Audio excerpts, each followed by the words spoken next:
O you who have believed, do not follow the footsteps of shaitan. And whoever follows the footsteps of shaitan, indeed he enjoins immorality and wrongdoing. This fuhsh, indecency, whether it is in clothing or in thinking, in speech, in actions, in behavior.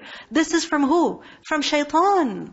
And if not for the favor of Allah upon you and His mercy, not one of you would have been pure ever. But Allah purifies whom He wills, and Allah is hearing and knowing. Allah hears what we say. He knows what we do. So we should ask Allah for forgiveness.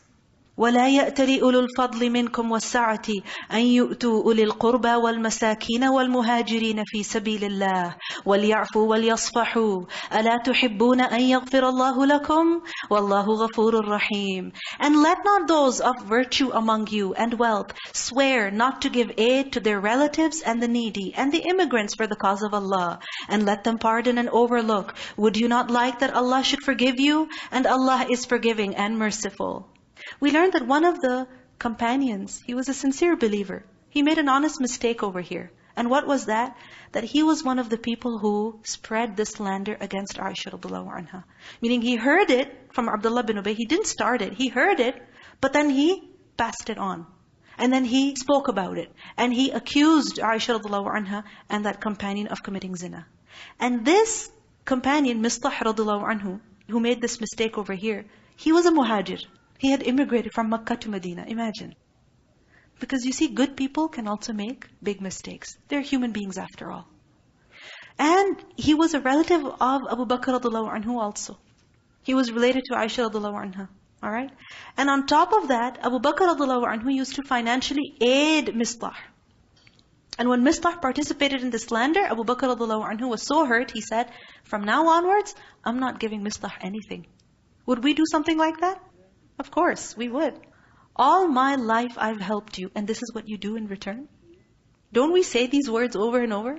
So imagine, Abu Bakr radiallahu anhu, he was a human being also. So what happened? He said, I'm not going to continue helping Mistah, but Allah subhanahu wa ta'ala interceded for Mistah over here. That once tawbah is done, had was carried out, then forgive and let go. And Abu Bakr radiallahu anhu agreed. So what happened? He started giving Mistah again. And in fact, he gave him more than what he used to give before. Because he was giving for whose sake? For the sake of Allah subhanahu wa ta'ala. Indeed, those who falsely accuse chaste, unaware, and believing women are cursed in this world and the hereafter. And they will have a great punishment. So none should think from the above ayah that it is okay to accuse women and attack the honor of other people. No, it's not okay. Wrong is wrong.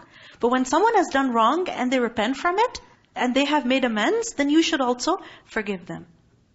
But this ayah, again, it warns us that we should never, ever indulge in such conversations, accusing people of zina without any proof.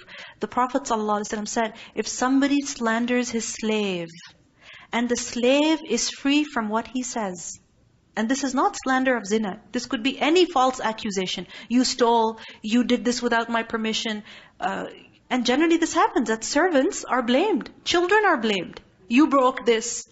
You did this. You did that. The Prophet ﷺ said, if the slave is free from what he says, meaning he's innocent, then he will be flogged on the day of resurrection. Who will be flogged? The master, the one who accused, will be flogged on the day of resurrection. Unless the slave is really as he described him. So, we should really seek forgiveness from our children also when we falsely accuse them and we hurt their feelings and later on we find out that it wasn't them, they were innocent. If something like this has happened, we need to seek forgiveness. This is for any kind of accusation, not just zina.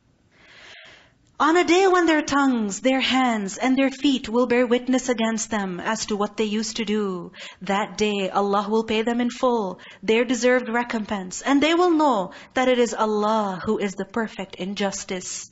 Al-khabithatu lil-khabithin, wal-khabithuna lil-khabithat. Evil words are for evil men. Meaning, evil words, they don't befit clean people. Good people, don't say bad words about them. And evil men are subjected to evil words. Meaning only evil men will say evil words. Or over here, the ayah can also be understood as evil men are for evil women, and evil women are for evil men. And good words are for good men, meaning they are worthy of it. And good men are an object of good words, meaning words Basically what we learn is that words of a person, what a person says, they reflect the personality of the one who has said them. Words really show what is inside. A person is recognized by his speech. So here we are being warned that if you consider yourself to be a good person, then don't talk about indecent stuff. Don't slander, don't falsely accuse other people. Those good people are declared innocent of what the slanderers say. No matter how much they're accused, Allah subhanahu wa ta'ala declares them innocent. For them is forgiveness and noble provision. Why? For their sabr over the adha, over the hurt that they have faced. O you who have believed, do not enter houses other than your own houses until you ascertain welcome and greet their inhabitants. That is best for you. Perhaps you will be reminded. And don't forget this etiquette. Because what happens? We know about it, but still, what do we do when we go to somebody's house? What do? We ring the doorbell. If there's no answer, we start looking in through the windows. We start calling out to people. What does Allah say? Do not enter unless you have been given permission. That is best for you. لَعَلَّكُمْ تَذَكَّرُونَ. So once you have been reminded, now don't forget and make sure you observe this etiquette. And if you do not find anyone therein, do not enter them until permission has been given to you. And if it is said to you, go back, then go back. It is pure for you. This way is better. And Allah is knowing of what you do. What a beautiful hukum, what a beautiful instruction.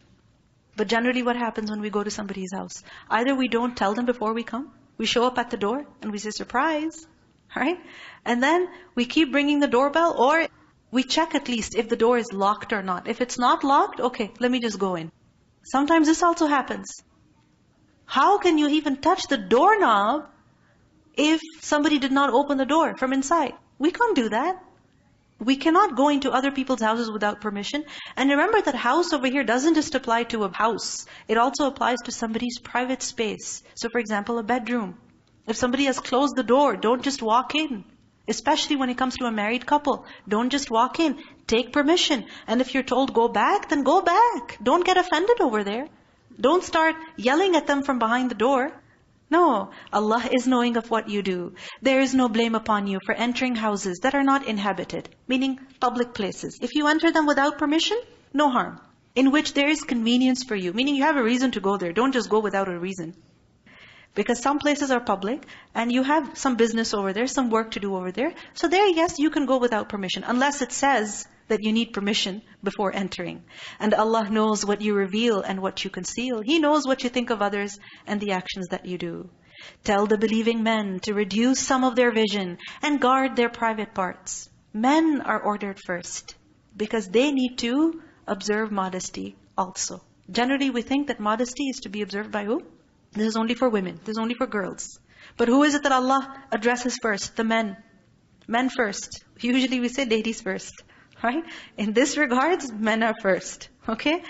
So قُلْ لِلْمُؤْمِنِينَ يَغُضُّوا مِنْ أَبْصَارِهِمْ وَيَحْفَظُوا فُرُوجَهُمْ.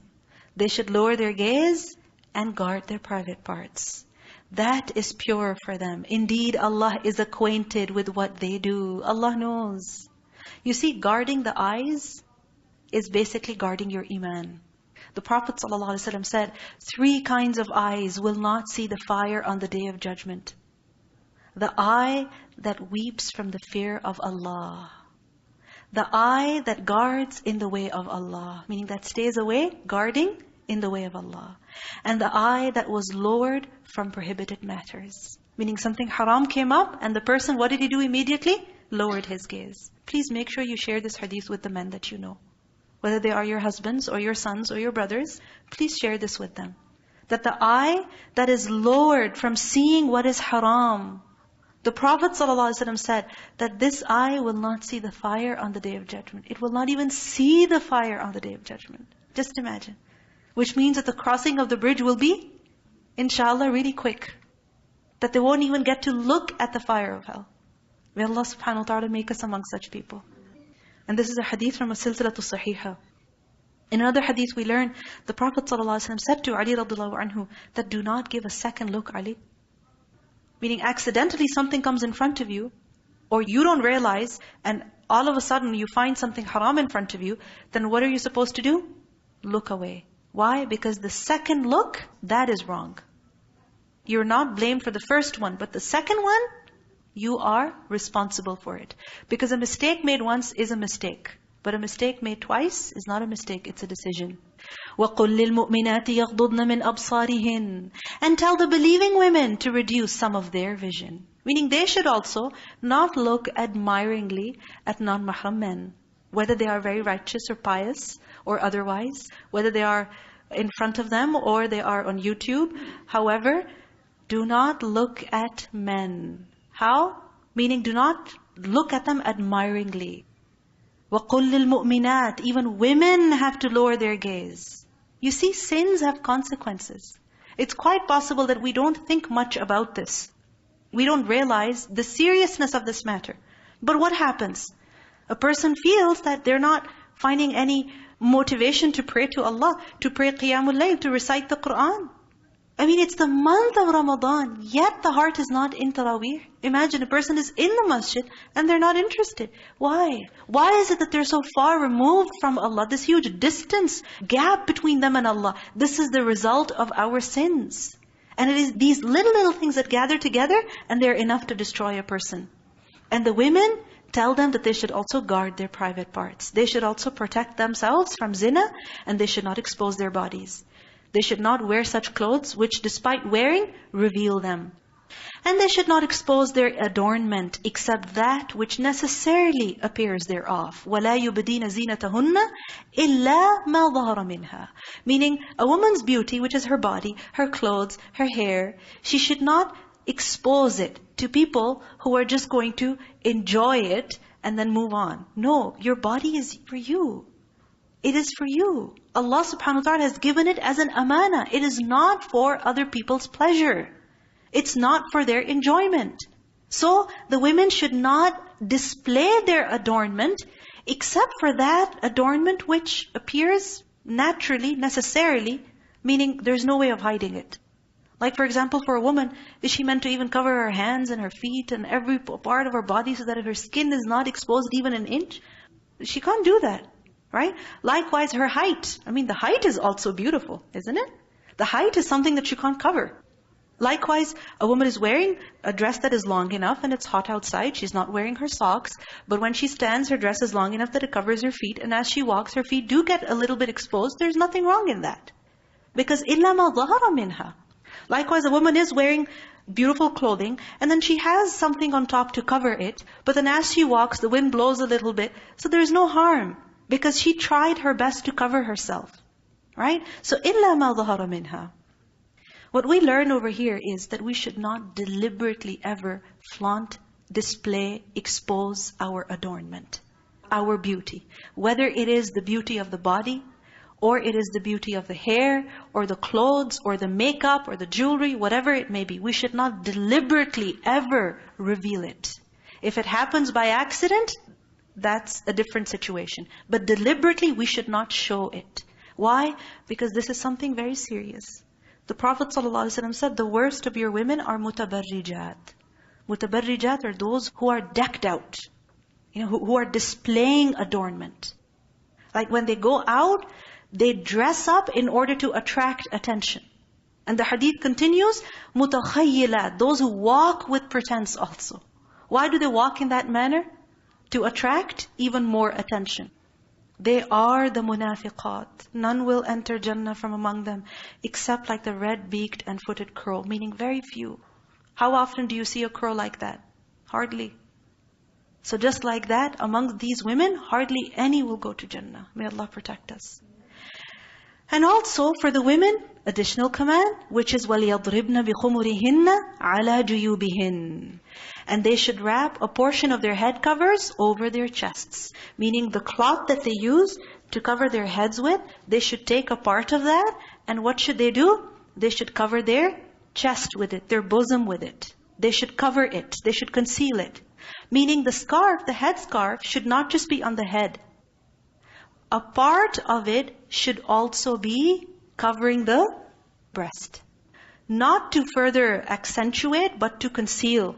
Now what happens is many times when we're wearing our hijabs, we wear them and we keep wrapping them up. And when we wrap them, what happens is that they reach barely up to the chest. And then the chest is exposed.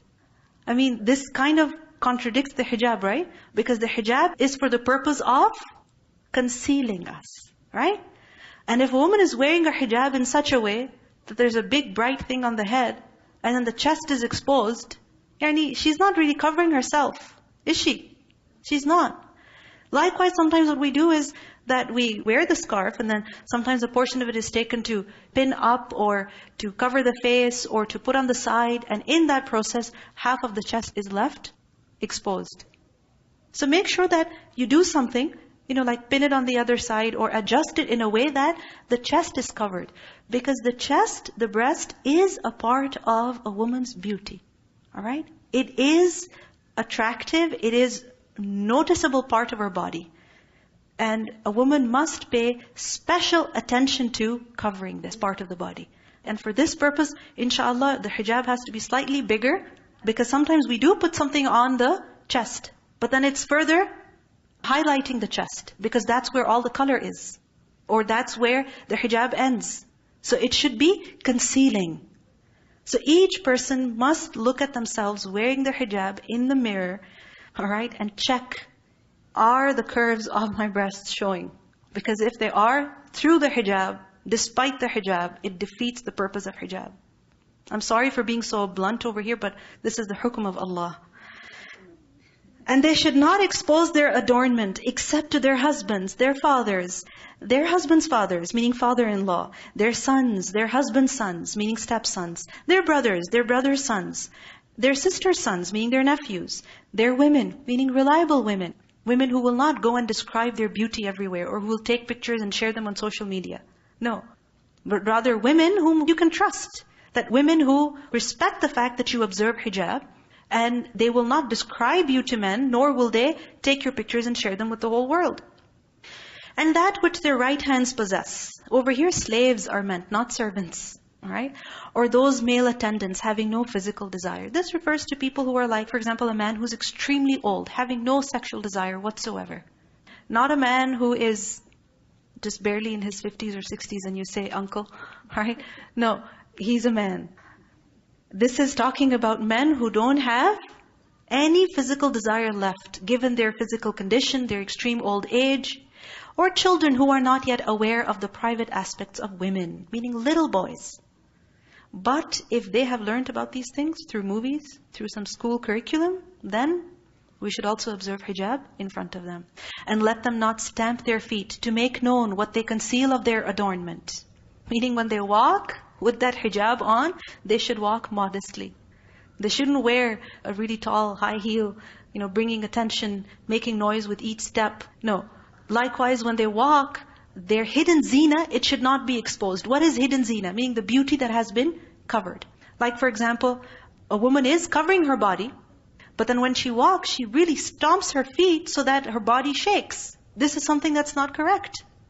Or she's walking in a way that her hijab is flying behind her and her abaya is flying on the other side, as if she's doing a catwalk or something. No. Be careful about how you walk. Right? Especially when you have your hijab and abaya on, you're already in people's attention. So be more careful. And turn to Allah in repentance, all of you, O believers. Yes, you believe, but still repent, because you do make mistakes in this regard, no matter what. We do. As women, especially when it comes to the matter of hijab, there are many times where we make mistakes. Right? We make mistakes. Sometimes the hijab is see-through. Sometimes it is attracting more attention instead of concealing beauty. It is displaying more beauty. Sometimes it is worn, but it is not worn properly. So the hair is showing, or through the hijab, the hair is tied so high. That is also a source of attraction. So وَتُوبُوا إِلَى اللَّهِ جَمِيعًا أَيُّهَا الْمُؤْمِنُونَ Why? لَعَلَّكُمْ تُفْلِحُونَ So that you are successful. So for success, is salah something that we need to work on only? Salah, yes, we work on it. قَدْ أَفْلَحَ الْمُؤْمِنُونَ الَّذِينَ هُمْ فِي صَلَاتِهِمْ خَاشِعُونَ Salah is necessary. But in addition to salah and zakat, what else is it that we need to do according to this ayah? Watch our gaze and guard our modesty and look at the way we dress also. This is something that we need to be careful about, men and women. And remember the beginning of the surah, فَرَضْنَاهَا Allah has made it obligatory. So don't dismiss what is in this ayah. Why? Because Allah has made it obligatory. Salah is fard, hijab is also fard. Because you see, sometimes we don't feel like praying, but we say to ourselves, I don't have an option, I have to pray. Isn't it? So likewise, when it comes to hijab, when it comes to covering yourself properly, this is also whose hukum? Whose order? It's Allah's order. So yes, I find it difficult, but I got to do it. And when you do it, it gets easier inshallah. وَأَنْكِحُوا الْأَيَامَ مِنْكُمْ وَالصَّالِحِينَ مِنْ عِبَادِكُمْ وَإِمَائِكُمْ. And marry the unmarried among you and the righteous among your male slaves and female slaves. Meaning those people who have reached a marriageable age and a suitable match is found for them, then get them married. Then they should accept it and not get stuck in, finding faults and imperfections in the other one. You see, delaying marriage without a valid reason is also a cause of many problems. The Prophet ﷺ said, when someone whose religion and character you are pleased with proposes to one of you, then marry to him. Meaning, get your daughter married to him. If you do not do so, then there will be turmoil in the land and abounding discord. There will be a lot of fitna. Ramadan is a time when du'as are accepted. So every day, if you find yourself in a situation like this, or you know of somebody who is in a situation like this, looking for a suitable match, every day make dua. Make dua every day that, Ya Allah, you have created many people. Send one my way. If they should be poor, Allah will enrich them from His bounty, and Allah is all-encompassing and knowing. But let them who find not the means for marriage abstain until Allah enriches them from His bounty. Meaning, if there is no way for a person to get married, he doesn't find or she doesn't find a suitable match, and it's taking so long, then that does not justify doing haram. A person cannot say, well, I can't find anyone to marry me, so I'm just going to have a girlfriend or a boyfriend. Right? Or I'm just going to date somebody who's not a Muslim. No. In this situation, what is it that Allah says? They should adopt chastity. They should fast. They should lower the gaze. They should keep themselves busy in good work, so much so that the thought of marriage and romance, it doesn't keep bothering them. And also, if you find yourself in a situation like this, then don't waste your time attending one wedding party, part 1, part 2, part 3, and then from that to another wedding, and then just getting busy with clothes and jewelry and makeup, and then looking with hasra and wondering, when am I getting married, and getting angry and feeling jealous. And this is something that we need to think about also, that we have made our wedding so extravagant that, okay, people who do get married, they get to have fun. But what about so many young men and women who are still not married? What happens to them when they go to these wedding parties, the overly extravagant wedding parties? What happens to them? They leave with hasra, with so much, bad feeling that I wish I could also one day get married. We don't want to acknowledge these issues, but these issues are real. There are so many Muslim men, women, young people who haven't found suitable spouses. And what happens when we make our weddings overly extravagant? We hurt their feelings. So let's be moderate. Moderation is good. And those who seek a contract for eventual emancipation from among those whom your right hands possess, meaning slave men and slave women, then make a contract with them, if you know there is within them goodness, and give them from the wealth of Allah which He has given to you. And do not compel your slave girls to prostitution if they desire chastity. So if a slave wants to buy their freedom, help them buy their freedom. And if there's a woman who is being forced into prostitution, then remember that this is something that is unlawful. Because why would you have a business like this? To seek thereby the temporary interests of worldly life? How selfish could that be? And if someone should compel them, then indeed Allah is to them after their compulsion forgiving and merciful. Meaning the woman who is forced into prostitution, she is not sinful because she's forced into it. However, the person who is forcing her, he is fully responsible. And we have certainly sent down to you distinct verses and examples from those who passed on before you, and an admonition for those who fear Allah. Meaning those with taqwa will take much lesson from this. Allahu nuru samawati wal ard. Mathalu nurihi kamishkatin fiha misbah. Al-misbahu fi zujajah. Az-zujajatu ka'annaha kawkabun durriyun yuqad. Yuqadu min shajaratin mubarakatin zaytunatin la sharqiyatin wala gharbiyah. Yakadu zaytuha yudhi. Walau lam tamsashu nar. نور على نور يهدي الله لنوره من يشاء ويضرب الله الأمثال للناس والله بكل شيء عليم.